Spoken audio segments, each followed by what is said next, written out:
Well, where do I start? Hi, I'm Pedro H71 and welcome to my new video. I know there are people who know me with my own voice and I have that voice now, but I'll have to use it for now, because I'm ashamed to speak with my own voice. But anyway, well, a few days ago I had played Pokemon Mystery Dungeon Explorers of Death, a hack ROM made on top of Explorers of Sky. Offline of course, and I wasn't the only one. My friend Ran Vitor also played the hack ROM because I had asked him to play it, and my experience with this ROM hack is, well, it was pretty spooky.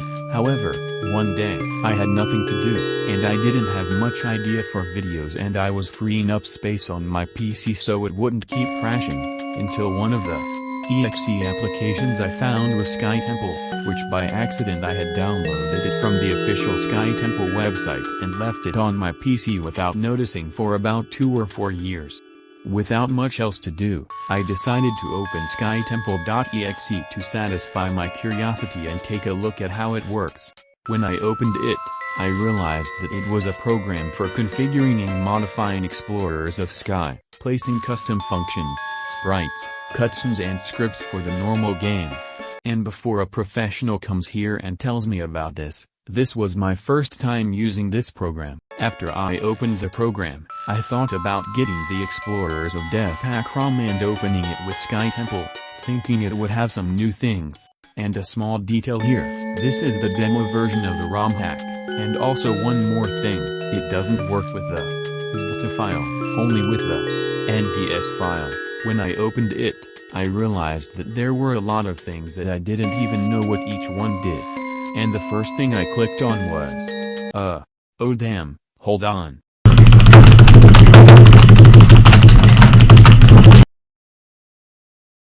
Oh great. A few moments later. This one, and well, when I went to look at the first background, this appeared and was in the game files.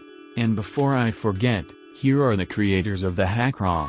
Going back to the image that was in the backgrounds, I was surprised when I saw this in the ROM files, so I started seeing more things inside the Explorers of Death ROM and looking at those that are not in the game.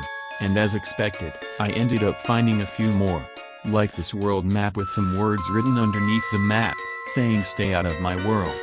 After looking at the map, I took another look at the maps to see if I found anything else, and well, most of the maps are already in the game and may be possible to see. But the visual background map, there was this here, and this other one here too. This one is not visible normally, because it appears from here. In fact, I'll even show the gameplay of the hack ROM and also leave the video link in the description.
Well, that's all I could find for maps and backgrounds. Now let's move on to the sprites.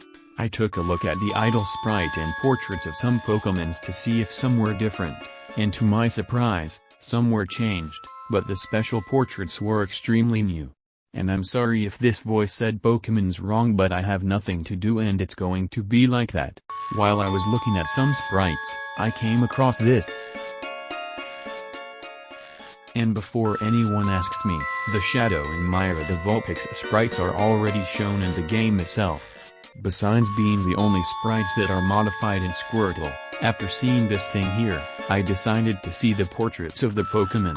Most of them were normal apart from the Shinx. Only the portraits at the beginning which are normal. And this goes for Myra too, where her happy slot is changed. When I went to look at the portraits of each one, I realized that a good portion of the Myra and Shadow ports are not in the hack ROM. This is because it is a demo, but the creators could have put more in it. But anyways, most of the Shadow portraits are already in the ROM.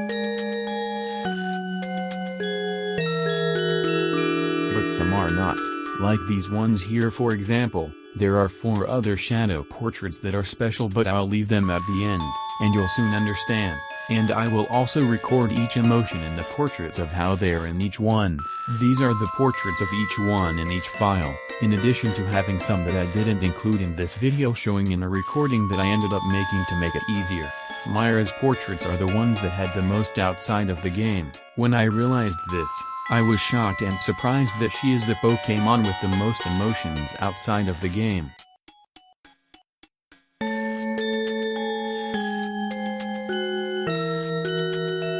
Besides this one, and my god, it's really scary just for her to literally look at the screen like that, breaking the 4th wall. And before I finish this video, I wanted to show you something that I found. Quite shocking, I would say. You remember that I had said that the Shadow's special emotions would be left for the end. Very soon they will appear, but I need to explain something first. While I was looking at the portraits of the normal Vulpix, most of the emotions were all normal. However, when I went to watch the specials, I was shocked by what I saw, as well as feeling sorry for just seeing that. And guys, these are the last portraits that I ended up seeing and feeling my soul leaving and returning to me for a few seconds. I know you don't seem surprised at all, but no one will care anyway. And with this list of portraits that is appearing on the screen, I'm ending the video here.